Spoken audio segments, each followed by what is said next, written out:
নমস্কাৰ। বাকী কেনেকা চলিছে বিহু যা যোগাৰ? ময়ো এতিয়া ওলাই আহিলোঁ মাৰ লগত ঢেঁকীত বৰা চাউল খুন্দিবলৈ।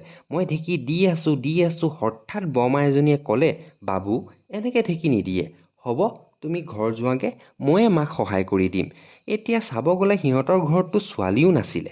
জানো মোক কিয়নো এনেকৈ খেদি দিলে। পিছে নাচনী কপৌ ফুল কোনোবাই দিলেনে নাই? নাই দিয়া যদি মেছেজ এটা কৰি দিবা, মই ঘৰত গৈ দি থৈ আহিমগৈ। বৰ্তাই নাৰিকল পাৰি আছে। নাৰিকল লাডু খাব লাগিব ন চাহৰ লগত। নাৰিকল লাডু আছে বুলি ক'লে চাহ দিয়া প্লেটখনো চাই ভাল লাগে।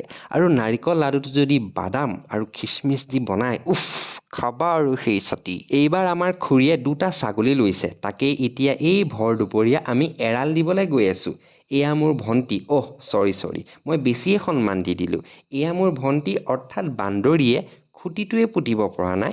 মোৰ কিন্তু অলপ চাই বেয়া লগা নাই। মই বহুত শান্তি পাইছোঁ। তেনেকেই গোটেই দিনটো টিঘিলঘিলাই ঘূৰি মেলি সন্ধিয়া ঘৰলৈ আহিলোঁ। ঘৰত আহি মাক ক'লোঁ, মা তুমি মোক ঊলৰ দি জাপি এটা বনাই দিয়া, কাইলৈ মই গামোচাত লগাই চাপৰিবাজি কৰিম।